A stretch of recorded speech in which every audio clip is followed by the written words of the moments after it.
a continuar, Dios mediante, esta mañana, el estudio que hemos estado haciendo de Segunda de Pedro. Acompáñenos, por favor, a Segunda Epístola del apóstol Pedro, Epístola Universal del apóstol Pedro. Segunda de Pedro, por favor, y vamos a leer los versículos 1 al 11.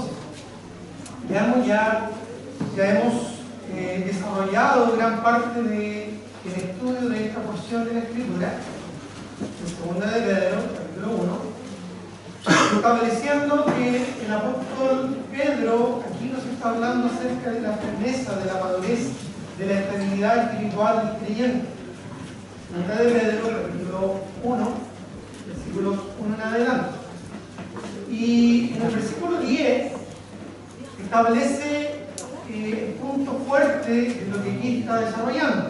Y dice así el verso 10: por lo cual, hermanos, tanto más procurad hacer firme vuestra vocación. Se refiere ahí a la salvación, al nuevo nacimiento, nuestra condición en el Señor, y elección, porque haciendo estas cosas no caeréis jamás. Vamos a orar antes de continuar con el estudio de hoy. Señor, te doy gracias por tu palabra.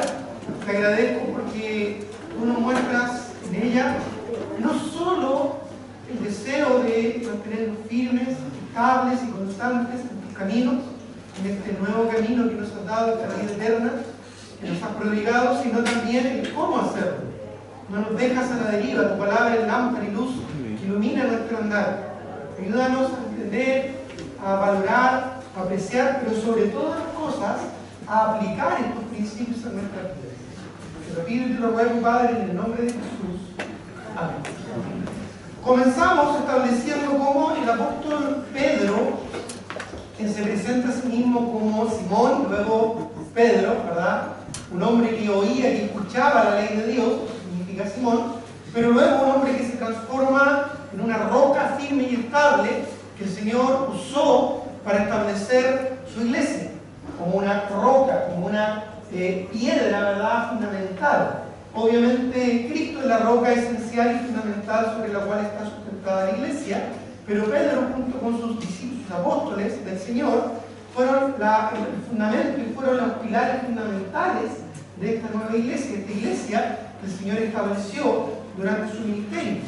Entonces Pedro vivió esta transición de un hombre común y corriente, un hombre tal vez inestable, una persona del montón, que llegó a ser un discípulo de Cristo, un hombre comprometido, consagrado, maduro, fiel y estable, que aún en la prueba y la persecución, después de haber vivido la experiencia amarga de haber negado al Señor en algún momento de su vida, llegó a mantenerse firme hasta la muerte, aún por martirio. Entonces, vemos que él establece tres aspectos fundamentales para lograr esta firmeza y esta estabilidad espiritual. En primer lugar, utilizando una palabra muy particular, ahí en los versículos 1 al 4, la palabra epignosis, que es un conocimiento superior, más allá de un mero entendimiento intelectual, y que establecimos y vimos que tiene que ver con nuestra comunión íntima y cercana con el Señor.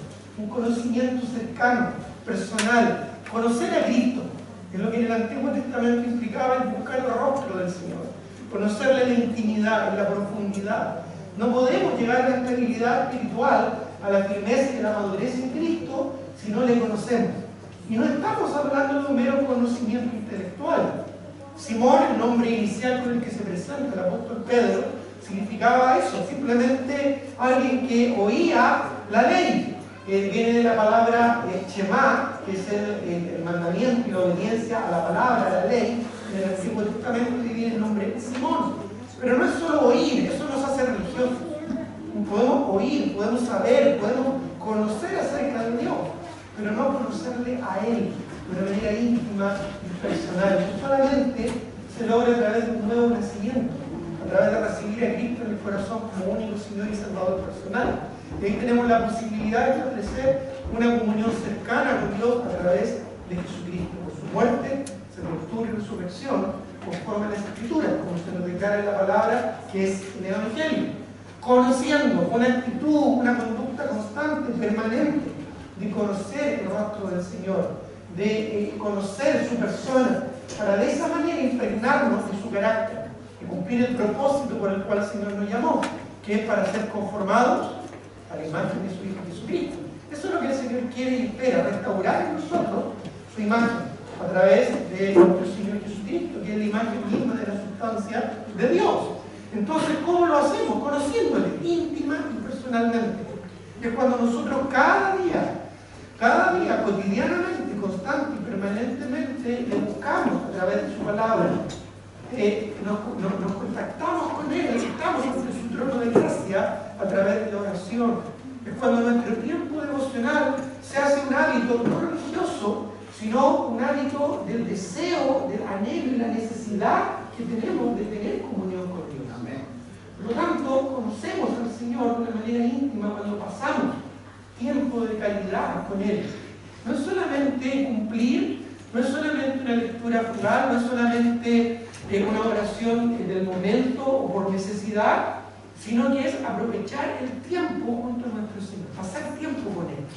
Así como se aplica en términos más generales, ese dicho popular, dime con quién andas. Bueno, si pasamos tiempo con el Señor, si andamos con el Señor, vamos a ser verdaderos creyentes, cristianos y discípulos comprometidos, porque es imposible pasar tiempo con Dios sin ser transformados. Su sola presencia nos transforma, pero tenemos que pasar tiempo con Él en intimidad, en santidad, apartarnos del mal y consagrarnos a una comunión cercana con Él. Pero luego el apóstol Pedro no solo nos presenta la importancia de los versículos 1 al 4 de este conocimiento, y lo reitera una y otra vez, lo repite varias veces, sino que del versículo 5 al 7 nos habla de otro concepto que ya también lo vimos el domingo pasado, de la importancia de crecer.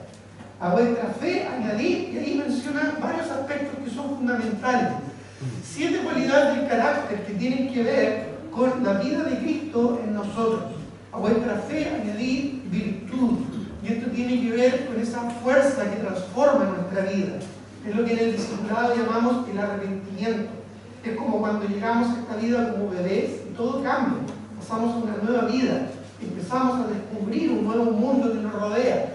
Esa virtud, esa fuerza, que es lo que significa la palabra virtud, recuerda que estudiamos, tiene que ver con el arrepentimiento. Actitud de arrepentimiento inicial que nos hace dar la espalda a una vida pasada y el nacer a una nueva vida. De modo que si alguno está en Cristo, nueva criatura es, las cosas viejas pasaron, y aquí todas son hechas nuevas. Y eso establece una virtud permanente, no solo inicial al momento de la salvación.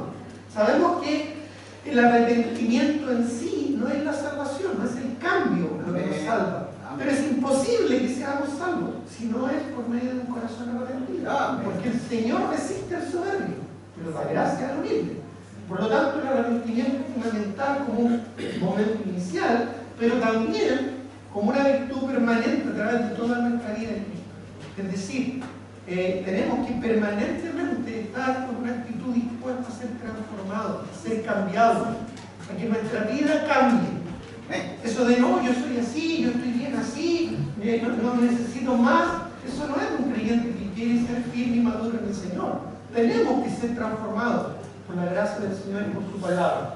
Ya no conformarnos en este siglo, sino transformarnos por medio de la renovación de nuestro entendimiento. ¿Pero cómo?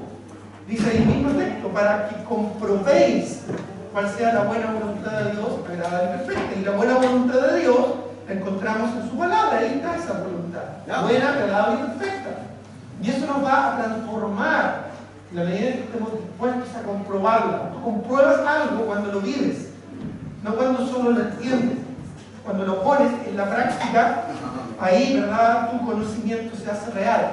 Y eso es lo que dice el apóstol Pedro, a la virtud de añadir conocimiento. Esto es en el discipulado de la iluminación. Es como el niño que empieza a aprender, a conocer, a entender las cosas importantes de la vida. Y luego tenemos que a la virtud hay que añadir conocimiento, y el conocimiento dominio propio. Ahí tenemos, ¿verdad?, el nivel del discipulado de la iluminación. de la participación en el ministerio, la participación, y esta es la vida se relaciona a la juventud. Ser un joven está dispuesto a avanzar, a crecer, en la fuerza bajo control, es como el Espíritu Santo empieza a tomar el control de nuestra vida. Comenzamos a entender lo que es ser llenos del Espíritu y andar en el Espíritu, es decir, siendo controlados por Él, entendiendo que Él mora permanentemente en nosotros, pero necesitamos dejarle a Él tomar el control, vencer nuestra carne y dejar al Espíritu tomar el control de nuestra vida. El dominio propio, la participación del ministerio, empezamos a participar, involucrarnos, queremos estar en la obra del Señor y ser parte activa como un joven que quiere participar, pero que aún todavía necesita estabilizarse y crecer. Y es por eso que el apóstol Pedro añade la paciencia. La paciencia, ¿ya? Que es básicamente el permanecer en el tiempo, y esto es el nivel del discipulado, del desarrollo del liderazgo. Cuando ya empezamos a invertir nuestra vida en servir y ministrar a otros, a liderar a otros en nuestro hogar, en nuestro entorno, pero también en nuestra iglesia. Y aquí de joven pasamos a ser un adulto, empezamos a asumir más responsabilidades. Y la paciencia, que es esa cualidad, esa virtud de permanecer bajo aún la dificultad y la oposición, por esto hablamos de esa palabra, un menos, ya que tiene que ver con el permanecer bajo, y que nos indica la constancia, la longanimidad, el largo ánimo de estar ahí, perseverantes en el Señor. Eso que nos permite madurar, crecer y estabilizarnos, para estar firmes en el Señor. Y el discipulado es importante en nuestra vida, porque aquí empezamos a desarrollar liderazgo en la obra del Señor. Pero no queda ahí. Pedro, ¿verdad?, sigue insistiendo y añadiendo a este todo. Recordemos que estos verbos están conjugados de tal manera que implican el todo, apunta al creyente maduro, completo del Señor. Dios no nos quiere ver por partes. No sacamos nada con crecer mucho en un área de nuestra vida cristiana, pero después de otra. Podemos ser fuertes, podemos ser gigantes en cuanto a nuestro conocimiento de la palabra, pero enanos y débiles en cuanto a nuestra vida devocional. Podemos quizás ser muy fuertes en nuestra comunión con los hermanos, en nuestro aspecto social, pero tal vez en cuanto a la estabilidad y la madurez emocional, somos unos bebés espirituales. No, Dios no nos quiere ver así. Dios nos quiere ver maduros, completos, íntegros. De hecho, eso es lo que significa la palabra maduro, completo, o como se utiliza en la escritura, perfectos. Por eso es que el Señor nos dejó su palabra inspirada, toda ella inspirada y útil, para enseñarnos, para redarguirnos, para corregirnos, para instruirnos en justicia. De tal manera que lleguemos a ser perfectos, o completos, maduros, plenos en nuestra vida cristiana, íntegros, preparados para toda buena obra. Y aquí, en este aspecto del desarrollo del liderazgo, es donde comenzamos ya un proceso más intenso de desarrollo espiritual. El quinto nivel del discipulado, que es la consagración, Pedro lo menciona como la piedad. La piedad, esta devoción sacrificial que ya empezamos a desarrollar en nuestros corazones, la piedad. Esto es cuando nos convertimos en la vida en padres, ¿verdad? Ya no es solo la estabilidad de la persona, sacando una carrera, logrando un oficio o un control, ¿verdad?, de nuestras circunstancias, sino que ya pasamos a ser padres, donde hay personas bajo nuestra responsabilidad. Y la piedad, esta devoción sacrificial, lo que significa la palabra piedad, se hace carne en nosotros y empezamos a desarrollarnos en consagración. Es el nivel de la consagración. Cuando nos consagramos al Señor, cuando experimentamos pruebas, crisis fuertes en nuestras vidas y somos capaces de mantenernos firmes y estables en Él. Y luego desarrollamos, y el apóstol Pedro nos lleva a la autoridad del liderazgo, que es otro de los niveles del discipulado, que no es solo la responsabilidad o desarrollo del liderazgo, sino que ahora tenemos autoridad espiritual, porque nuestra vida da testimonio de aquello. Y esto el apóstol Pedro lo menciona como el afecto fraternal, el amor, ¿verdad? El adelphos, que menciona ahí, el ágape adelphos, que se menciona allí, que tiene que ver con nuestro amor a los hermanos. Pero no es solo un amor romántico, es un amor sacrificial, dedicado, consagrado y que implica influencia espiritual en la vida de aquellos que están en mi entorno. Esto es como el abuelo. Ya pasamos la etapa de padres, ser abuelos, y aquí nuestro compromiso, nuestra entrega y nuestra visión es mucho más amplia. Y tiene que ver con la autoridad de ser un líder reconocido, no por imposición, sino por testimonio en mi entorno. Finalmente, Pedro nos habló del amor. Añadir a la piedad, afecto fraternal, y el afecto fraternal, amor. Ese amor ágape, sacrificial, que el Señor nos ordena en su mandamiento fundamental, que debemos amarnos unos a otros como Él nos amó. Ya no es solo en el Antiguo Testamento como amar a los demás como a nosotros mismos, sino amar a nuestro prójimo como el Señor nos amó, a través de un amor sacrificial. Un amor ágape, un amor que lo entrega todo por la causa del reino. Aquí vemos la visión global, ese es el último nivel del discipulado, la visión global, que es cuando entendemos que nuestra vida tiene un solo propósito, que es la gloria de Dios. Ya no es nuestros anhelos, nuestros proyectos, ya no tiene que ver con nuestros afanes, nuestra búsqueda de satisfacción o desarrollo personal, sino que todo tiene que ver con la gloria del Señor.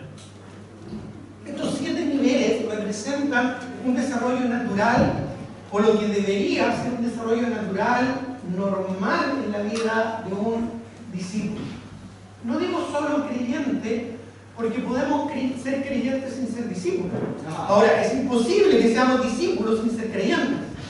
Pero un discípulo es un creyente que ha tomado la decisión de seguir al Señor. Y seguirle no es fácil. No es simplemente estar en una reunión, no es simplemente venir a una actividad, esos compromisos de consagración y dedicación al Señor. ¿Alguno quiere venir en pos de mí?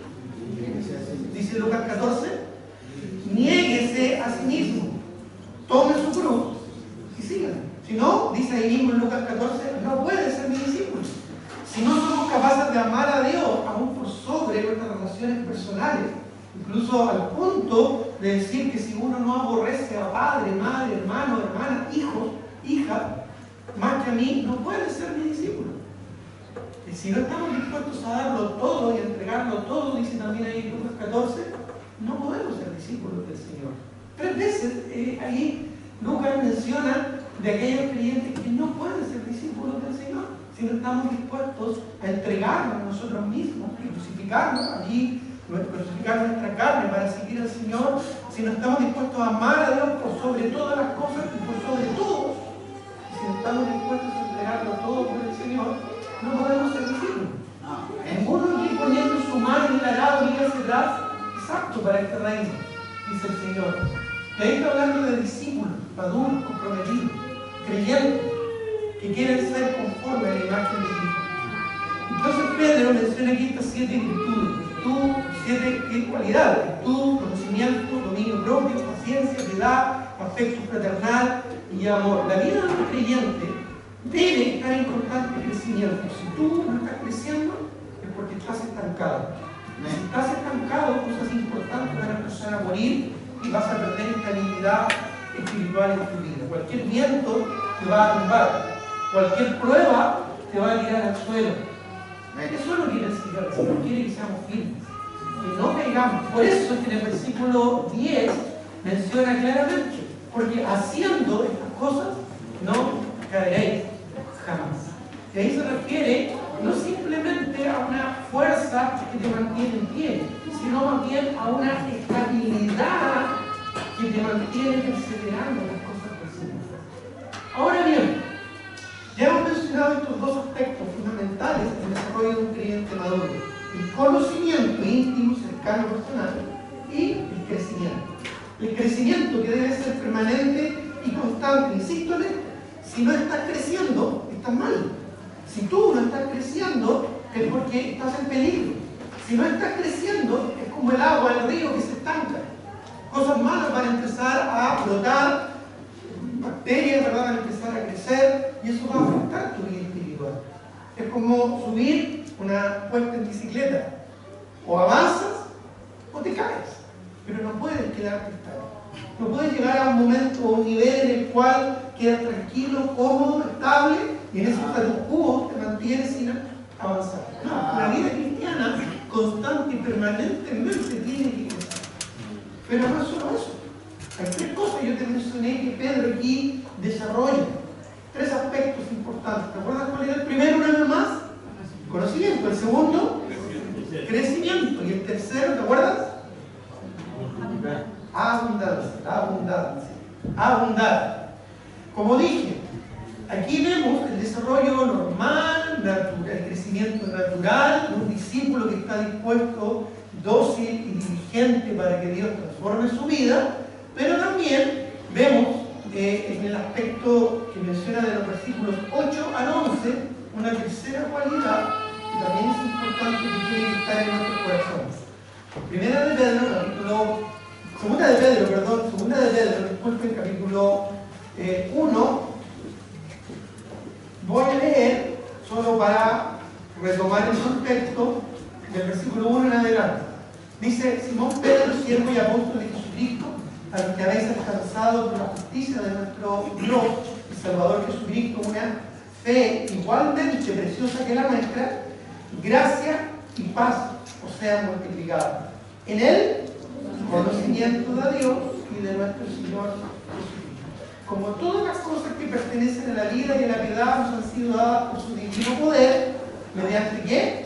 El conocimiento de aquel que nos llamó por su gloria y excelencia, por medio de las cuales nos ha dado preciosas y grandísimas promesas, para que por ella llegases a ser participantes de la naturaleza divina, habiendo huido de la corrupción que hay en el mundo a causa de la concupiscencia.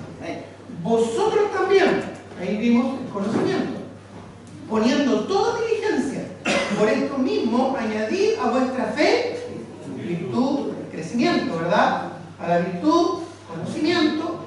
Ahí el conocimiento que se menciona es gnosis, no es epignosis, que son los vocablos que usó Pedro anteriormente, que tiene que ver con el conocimiento de la palabra del Señor y la aplicación de ellos a nuestra vida.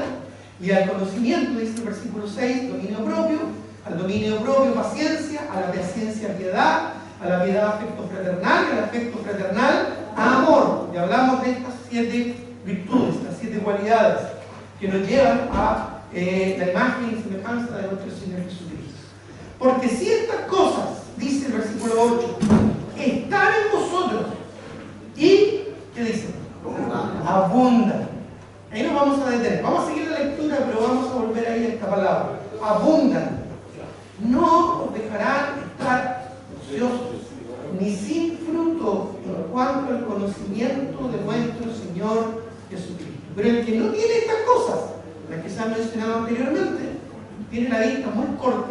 Es un miope espiritual, ¿verdad? Yo tengo miopía, yo me saco los lentes y veo rostros, pero no veo claramente, ¿verdad? Su rostro. Pero si no pongo los lentes, se soluciona el problema, ¿verdad? Pero esto es triste cuando ocurre en lo espiritual, porque perdemos esa visión que el Señor quiere que tengamos.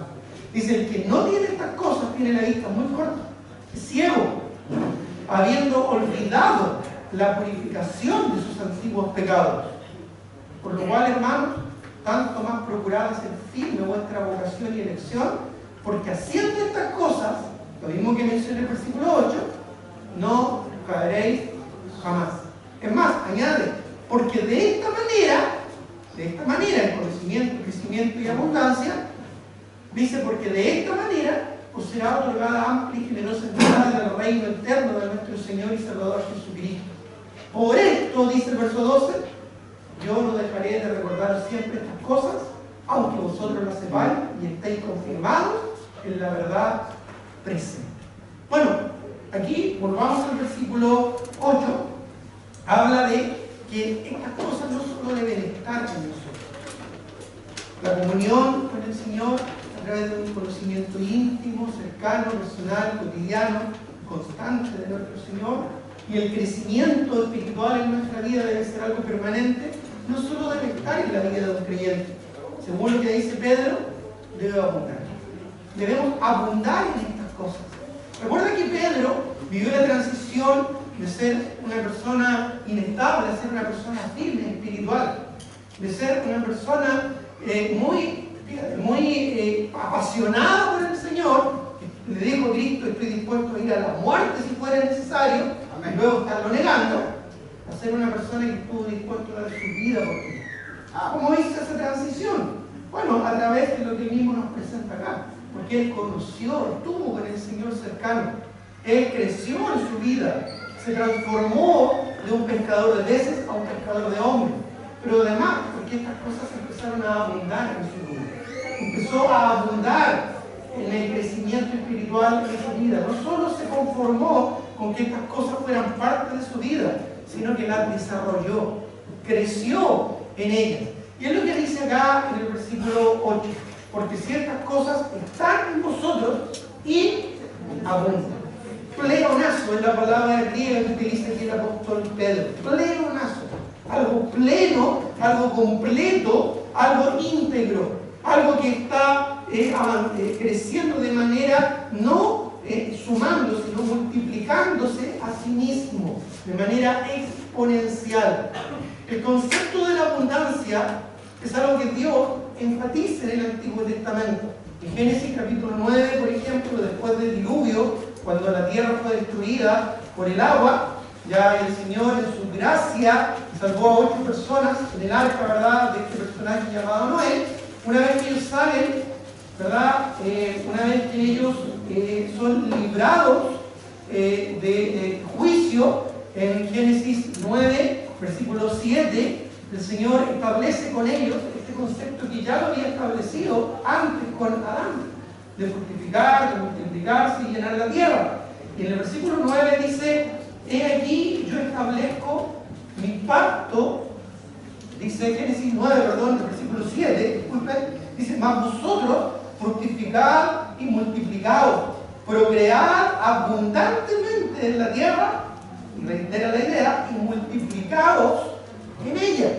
La multiplicación es un concepto que el Señor desde el Antiguo Testamento estableció. Incluso posteriormente con Abraham, cuando Dios escoge, vayamos al libro de Hebreos, capítulo 6, Dios escoge a un hombre, ¿verdad?, de una tierra pagana, en Ur de los Caldeos, para formar su pueblo, su nación, y en Hebreos, mencionando acerca de Abraham, en Hebreos capítulo 6, versículo 14, vuelve a establecer este concepto.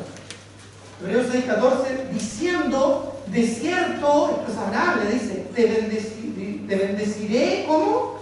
Con abundancia, y te multiplicaré grandemente. De hecho, le cambió el nombre de Abraham a Abraham, que es padre de multitudes. Y no es solo un aspecto, ¿verdad?, genealógico, no solo tiene que ver con un aspecto de la abundancia económica, sino que tiene que ver con una grandeza. Dios quería hacer grande esta nación para que su nombre fuese conocido, para que su gloria y su salvación fuesen conocidos en toda la tierra. Siempre estuvo detrás ese propósito, la gloria del Señor. Miren lo que dice Deuteronomio, capítulo 30, versículo 1 al 3. Vamos a pasearnos hoy día por la Escritura, hermanos. Si no alcanzas a llegar, anótalo, pon atención, para que así después lo puedas buscar. Pero si no alcanzas, me sigues. Deuteronomio 30, Deuteronomio capítulo 30, versículos 1 al 3, dice: habló Moisés a los príncipes de las tribus de los hijos de Israel, diciendo: esto es lo que Jehová ha mandado. Cuando alguno, números, perdón, me equivoqué, disculpen. Deuteronomio 30, me equivoqué, adelanté un libro. Deuteronomio 30, del 1 al 3, dice: sucederá que cuando tuvieres, dice, cuando hubieren venido sobre ti todas estas cosas, la bendición y la maldición que he puesto delante de ti, y te arrepintieres de en medio de todas las naciones a donde te hubiera arrojado Jehová tu Dios, y te convirtieres en Jehová tu Dios, y obedecieres a su voz, conforme a todo lo que yo te he mandado hoy, tú y tus hijos, con todo tu corazón, toda tu alma, entonces hará volver a los cautivos y tendrá misericordia de ti, y volverá a recogerte entre todos los pueblos, a donde tú hubieras partido Jehová tu Dios, aun cuando tú fueres estuvieran en las partes más lejanas que hay debajo del cielo, de allí te recogerá Jehová tu Dios, y de allá Dice, te tomará. Soltemos ahora el versículo 8, por favor. Tú volverás, te oirás la voz de Jehová y pondrás por obra todos sus mandamientos que yo te ordeno hoy, y te hará Jehová tu Dios, ¿qué dice? Abundar toda obra de tus manos, en el fruto de tu bien, en el fruto de tu pecho, en el fruto de tu tierra, para bien, porque Jehová volverá a gozarse sobre ti, para bien, de la manera que se gozó sobre tus padres. ¿Cómo se había gozado el Señor sobre sus padres? Bendiciéndoles y dándoles abundancia. Porque esa fue la manera, la estrategia del Señor para hacer conocido su nombre, su gloria y su salvación hasta lo último de la tierra. Para que la fama del Señor fuese conocida hasta lo último de la tierra. Estamos ahí en Deuteronomio, digamos en el versículo Deuteronomio 30, en el versículo 10. Cuando obedecieres a la voz de Jehová tu Dios para guardar sus mandamientos y sus estatutos escritos en este libro de la ley, cuando te convirtieres en Jehová tu Dios con todo tu corazón y con toda tu alma, porque este mandamiento que yo te ordeno hoy no es demasiado difícil, ni está, dice, para ti, ni está lejos, no está en el cielo para que digas, ¿quién subirá por nosotros al cielo y nos lo traerá y nos lo hará oír para que lo cumplamos? Al otro lado del mar, dice el versículo 13. Para que digas, ¿quién pasará por nosotros el mar para que nos lo traiga y nos lo haga oír a fin de que lo cumplamos? Saltemos al verso 16. Que yo te mando hoy que ames a Jehová tu Dios, que andes en sus caminos y guardes sus mandamientos, sus estatutos y sus decretos, para que vivas y seas multiplicado. Y Jehová tu Dios te bendiga en la tierra a la cual entras para tomar posesión de ella. La abundancia del Señor está en su corazón. Él quiere que abundemos para que su gloria sea conocida, para que su nombre sea conocido y para que su salvación llegue hasta el último de la tierra. El Señor quiere que abundemos. Y no estoy hablando aquí de un mero aspecto económico, no estoy hablando aquí de un mero aspecto social, estoy hablando aquí de una abundancia espiritual, de un crecimiento espiritual. Dios le dio a Israel promesas terrenales. Nosotros la iglesia no somos Israel, sino nosotros más bien tenemos promesas espirituales. Y es en esa vida espiritual que el Señor nos da, donde Dios nos quiere bendecir. En esa vida espiritual es donde el Señor nos quiere abundar y nos quiere prosperar. Amado, yo deseo que en todo sea prosperado, dice el apóstol Juan, así como prospera tu alma. El Señor quiere que prosperemos nuestra vida cristiana hoy en día para el mismo propósito. Su nombre, su gloria, su salvación sean conocidos hasta el último de la tierra. Ahí en 2 de Pedro capítulo 1, versículo 8, volviendo a nuestro texto, Pedro establece que estas cosas que son importantes, el conocimiento íntimo del Señor, la comunión con el Señor, el crecimiento espiritual deben estar en nosotros y abundar. Lo que pasa es que cuando avanzamos en la vida cristiana, Pedro aquí ya es anciano, está en la postrimería de su vida, y entendía esto, ocurre que nos relajamos. Ocurre que ya dejamos algunas cosas, ¿no es cierto?, por obvias, y ya no insistimos en ellas. Y es lo que le pasó a la iglesia de Éfeso. ¿Te acuerdas que también lo hablamos? Que ellos estaban muy crecidos, muy desarrollados, pero llegó un momento en que el Señor les tuvo que enviar varios años después, décadas después, una nueva carta, ya en Apocalipsis, capítulo 2, versículo 1 en adelante, recriminándoles que ellos habían dejado su primer amor. Ellos ya no estaban abundando en aquellas cosas que en algún momento estuvieron en su corazón, en su vida. Por eso es que Pedro acá insiste, reitera y recuerda la importancia de estas cosas. Abundemos en la comunión y el crecimiento espiritual. La vida cristiana victoriosa y firme, hermano, es una vida abundante. Juan, capítulo 10, versículo 10, pasaje muy conocido, donde el Señor establece que nos vino a dar vida y vida en abundancia. Dice que el ladrón no viene sino para hurtar, matar y destruir. destruir, yo he venido, ¿para qué? Para que tengan vida y para que la tengan en abundancia. ¿Tenemos vida en Cristo? Pero esa vida, ¿es una vida abundante o es una vida pobre en lo espiritual? Aún llevando años en los caminos del Señor, aún haciendo muchas cosas por el Señor, tú puedes tener un corazón seco, infructuoso, débil e inestable en lo espiritual. ¿Por qué? Porque estas cosas que deben estar en nosotros ya no están abundantes. La abundancia es un concepto más allá del mero aspecto temporal, económico de este mundo, que es pasajero. Tiene que ver con nuestra alma, tiene que ver con nuestro carácter. Dios quiere que abundemos, que crezcamos en nuestra vida cristiana.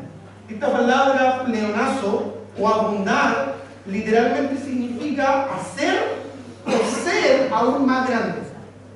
No es solo hacer más cosas, es ser más grande. El crecimiento en la vida, que tiene que ver no solo con un aspecto físico, sino con un aspecto moral, en cuanto especialmente al carácter.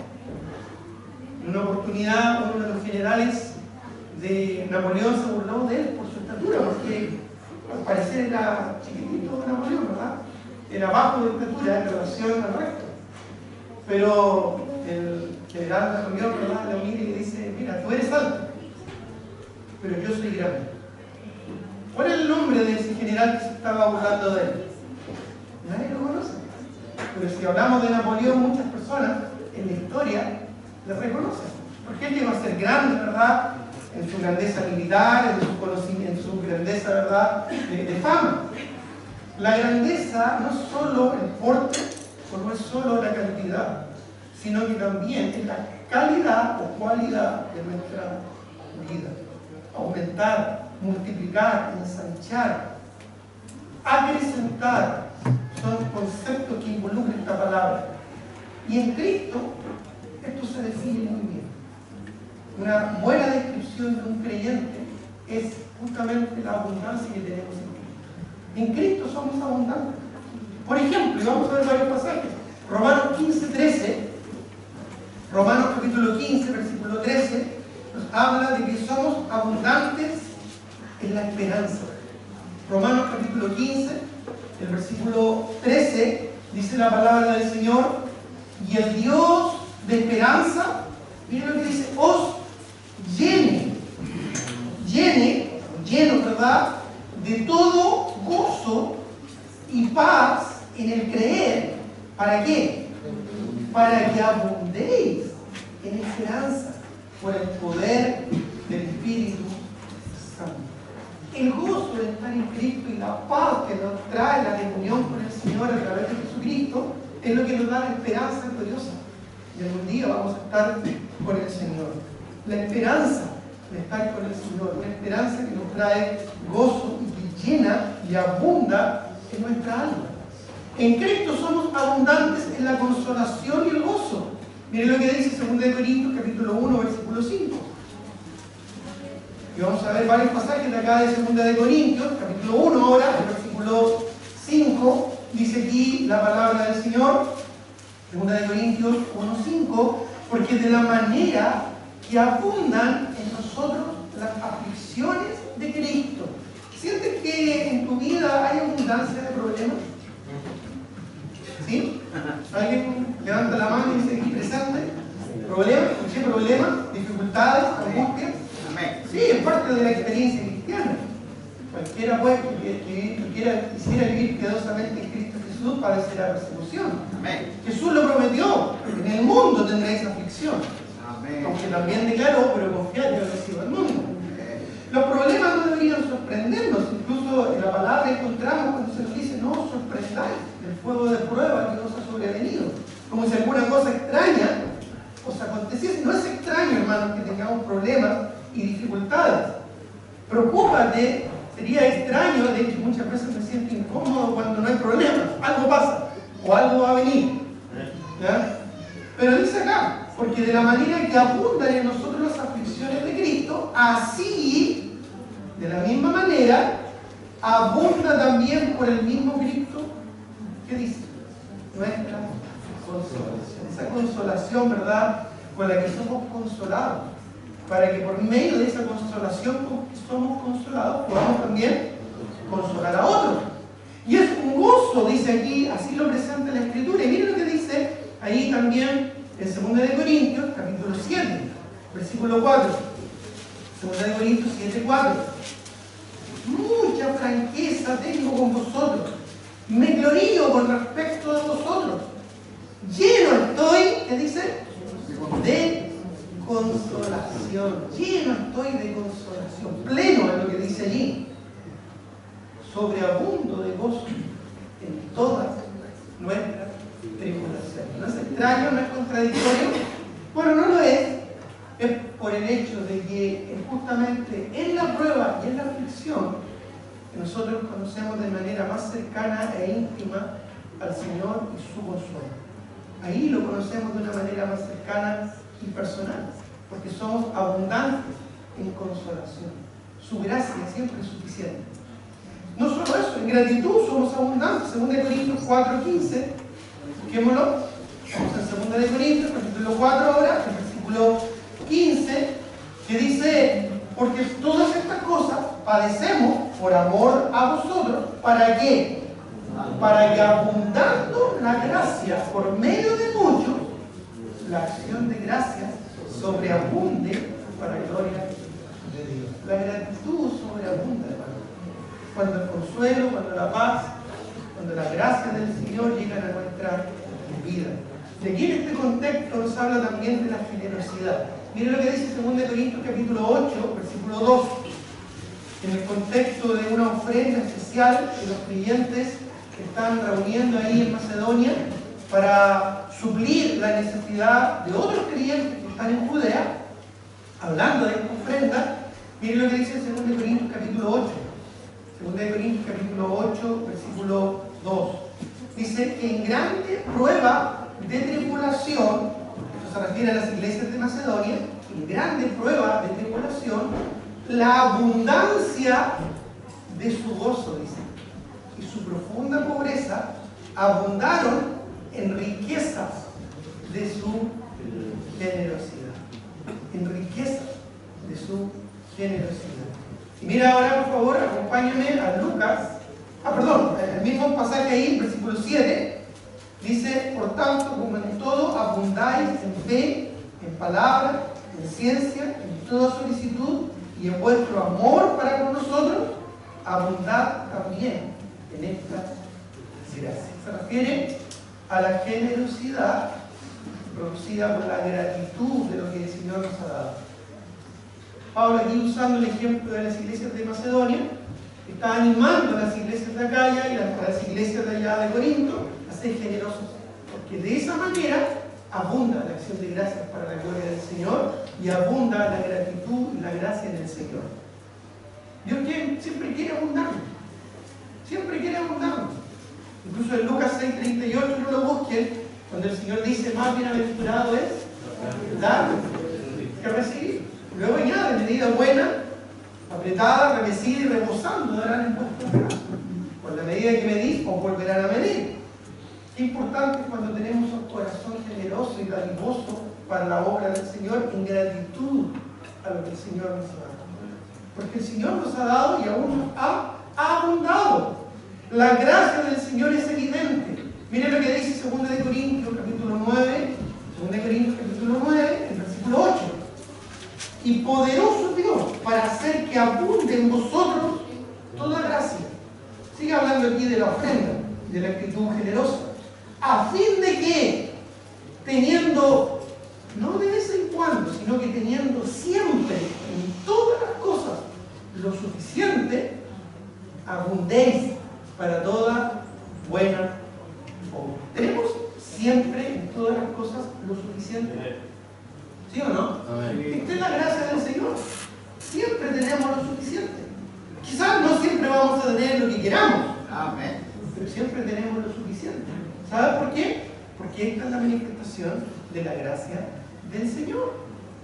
Ahí en 2 Corintios, capítulo 9, versículo 8, vemos la gracia del Señor que abunda en nosotros. Y miren lo que dice en 2 Corintios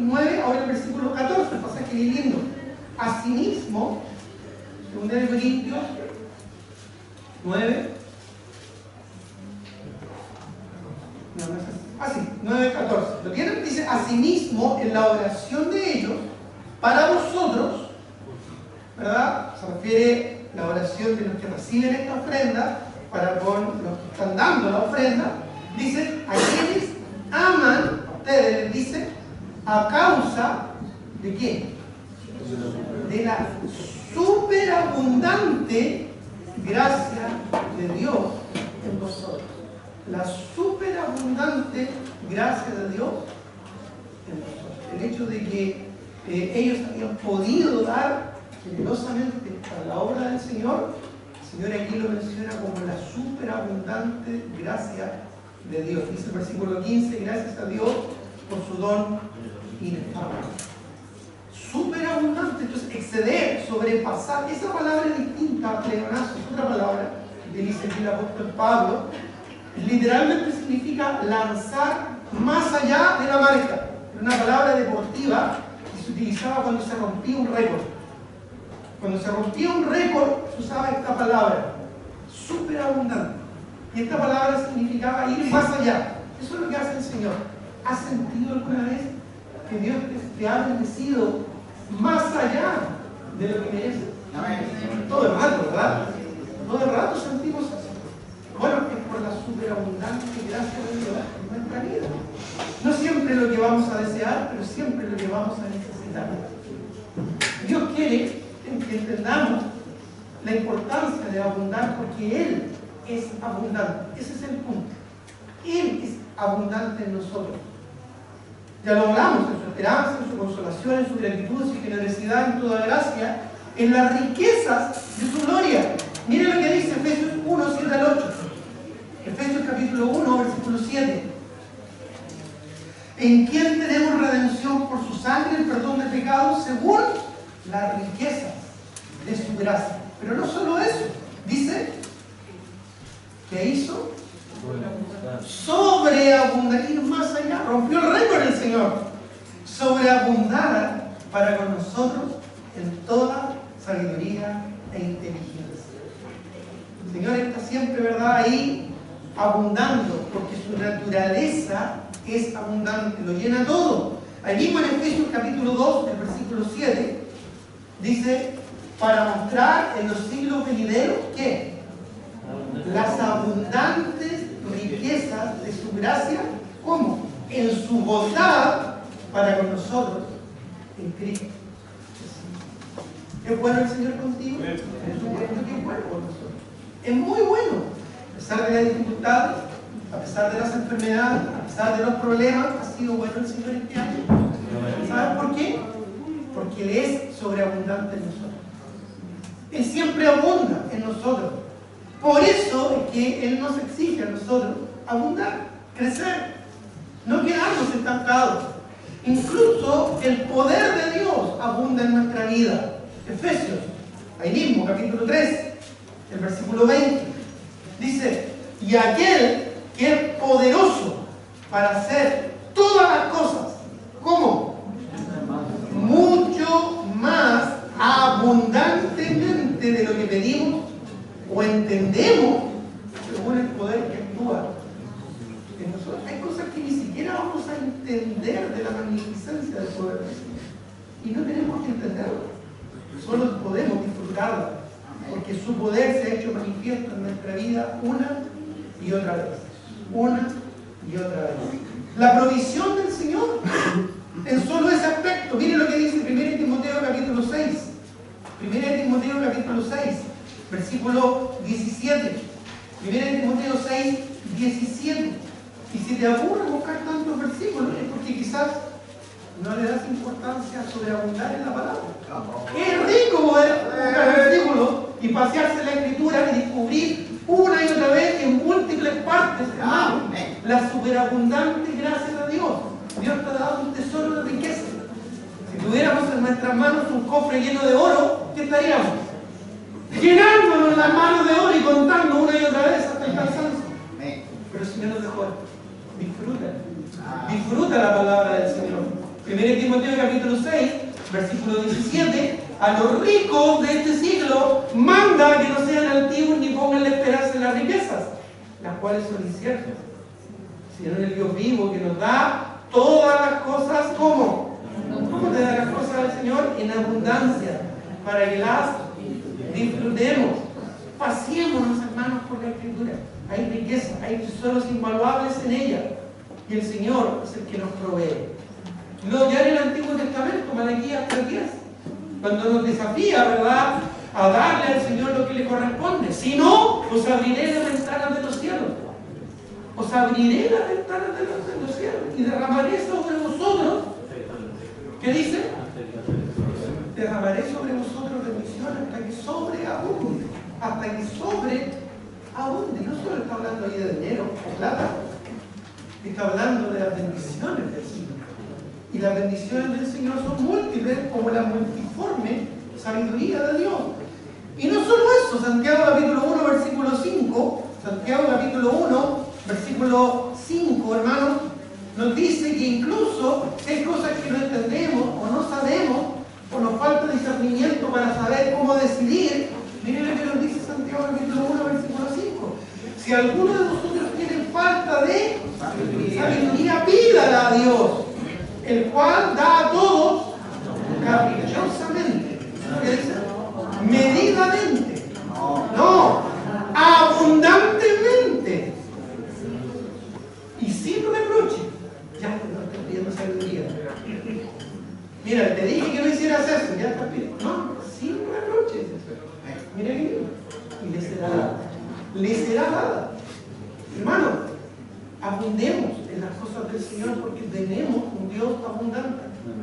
Cuando el Señor dice que el ladrón viene para hurtar, matar y destruir, es cierto, el diablo va a destruir tu vida, el mundo va a destruir tu vida, la carne te va a alejar de Dios, va a hacer que tu vida sea un desastre. Pero Cristo vino a dar vida y vida abundante. Y aquí hemos visto, hermano, solo una fracción de todos los pasajes en la Escritura que habla de cómo Dios abunda en nosotros. Solo una fracción. Por lo tanto, nosotros debemos perseverar y abundar en Cristo. ¿Cómo? En amor.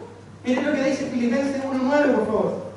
Filipenses capítulo 1, versículo 9. Filipenses capítulo 1, el versículo 9. Esto pido en oración, dice el apóstol Pablo, que vuestro amor abunde aún más y más en ciencia y en todo conocimiento. Vuestro amor. Oremos, no para que más personas nos amen, oremos para que nosotros amemos a más personas. Oremos para que nosotros crezcamos y abundemos en amor.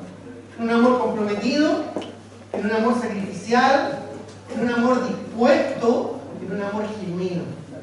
Oremos para que nosotros seamos más amorosos. Oremos para que nosotros entendamos el concepto del amor como Dios, como Cristo nos amó en Cristo Jesús, como Dios nos amó en Cristo Jesús, Señor nuestro, amándonos, considerándonos, perdonándonos, aceptándonos, incluso soportándonos unos a otros, como dice la Escritura.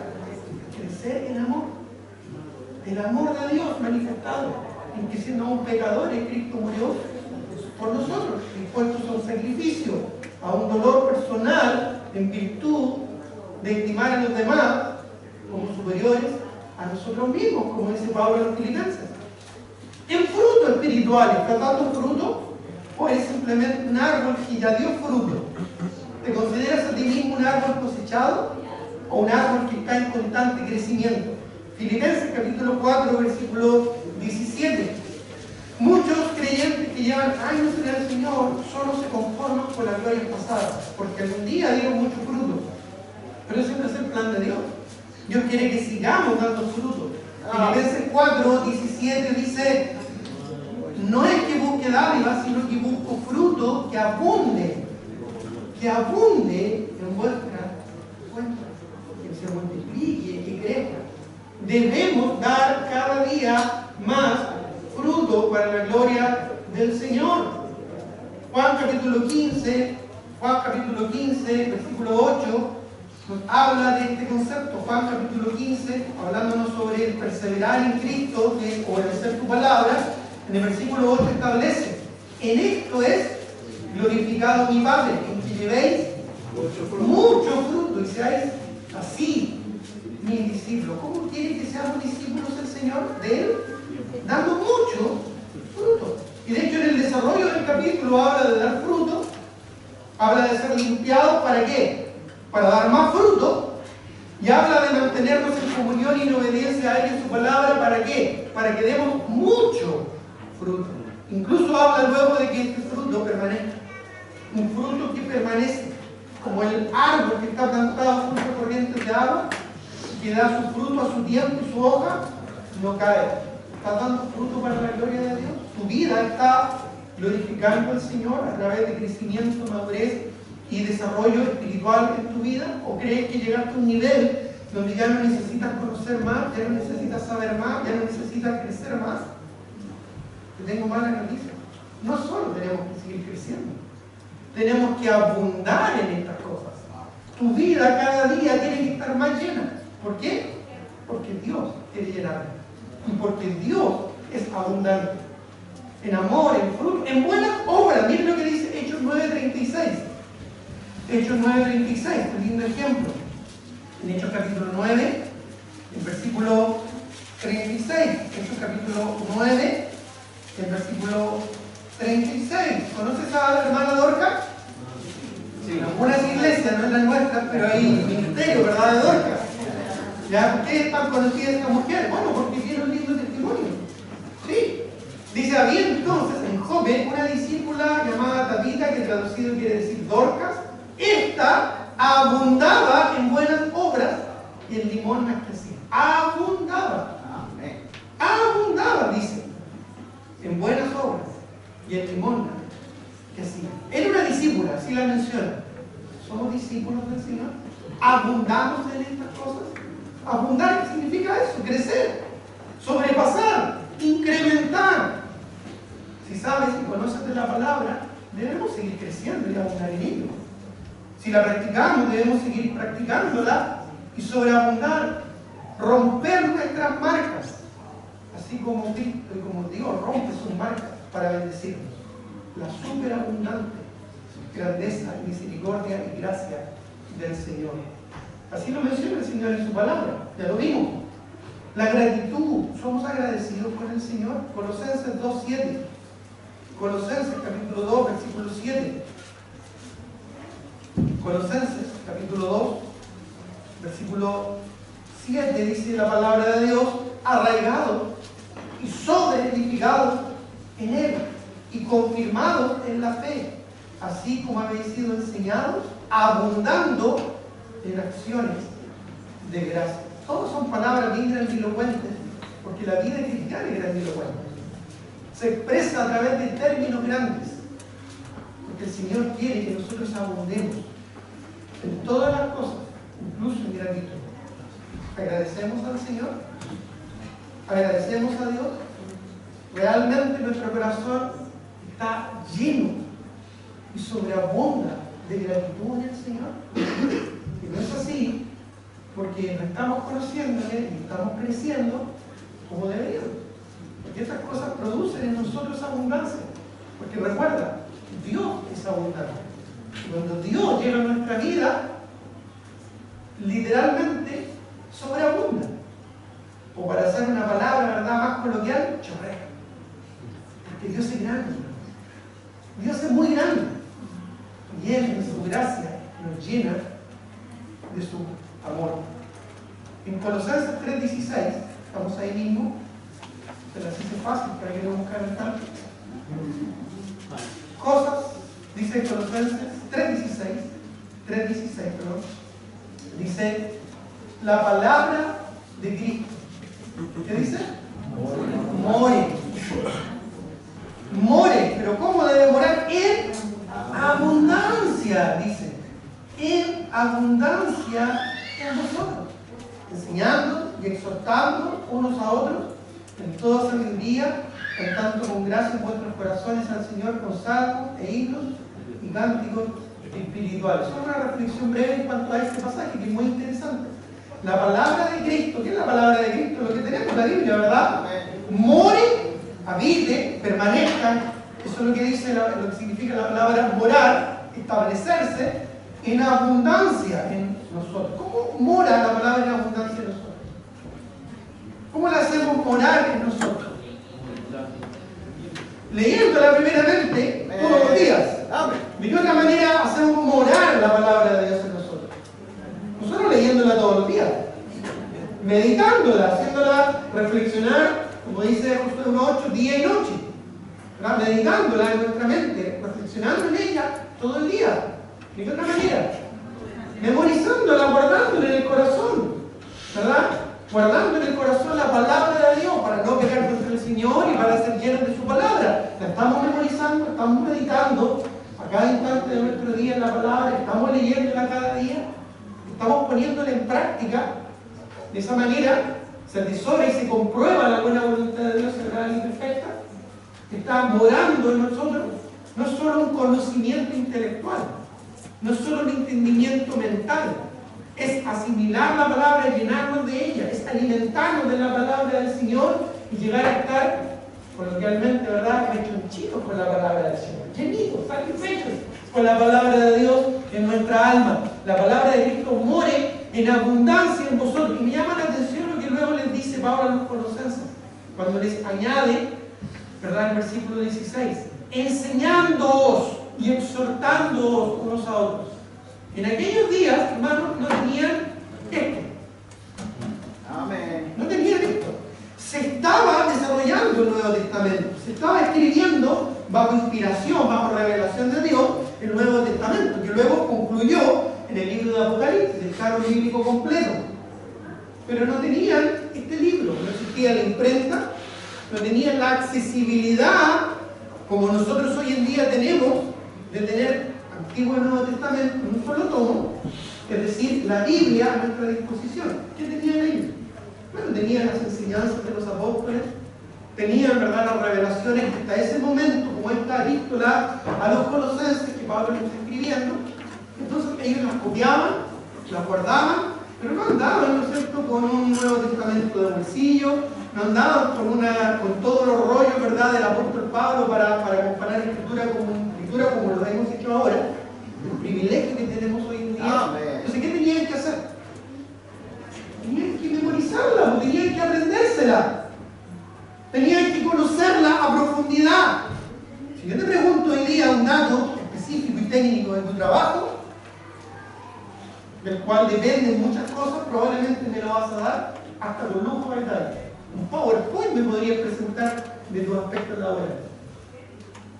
Pero si te pregunto algún tema de la palabra, ahí es donde quizás ya no somos tan expertos. Y eso es lo que el Señor quiere que seamos. Este libro, hermano, es mucho más valioso que un dato económico, técnico, lo que sea, de nuestro trabajo. Porque nuestro trabajo tiene una recompensa temporal, terrenal. Pero la palabra, hermano, es una riqueza espiritual, celestial y eterna.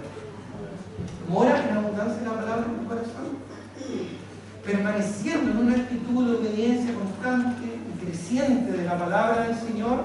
Debo continuar avanzando día a día en Cristo, abundando y multiplicándome en las características del carácter del Señor. Así debo dar mucho fruto para la gloria de Dios. No olvidemos nunca que primero debemos andar en la voluntad de Dios, conociendo al Señor cada día íntimamente. Segundo, debemos vivir en el plan de Dios para que mi existencia siga creciendo a la imagen de Cristo y ser conformada a su carácter. Pero tercero, debo perseverar, crecer y abundar en ese plan. Debo seguir creciendo y abundando. Si no abundo, dejo de crecer. Y si dejo de crecer, dejo de conocer más transformacionalmente al Señor en mi vida. Dejo de conocer íntima y profundamente el rostro del Señor. Y si mi comunión con Dios falla, bueno, dejo de dar fruto y quedo expuesto al fracaso espiritual. ¿Quieres fracasar espiritualmente? Yo no quiero. Entonces no dejemos, hermanos, de conocer al Señor cada día. No dejemos de crecer. No dejemos de crecer, hermanos. No dejemos de avanzar en estas virtudes que nos presenta el Señor: virtud, conocimiento, dominio propio, paciencia, piedad, afecto fraternal, amor. No dejemos de crecer, no dejemos de perseverar y abundar en nuestra vida espiritual. Sobreabundemos, rompamos nuestras metas, rompamos, ¿verdad?, nuestros límites, rompamos nuestros logros y avancemos cada día más para llenarnos de la gracia del Señor. Porque tenemos un Dios abundante.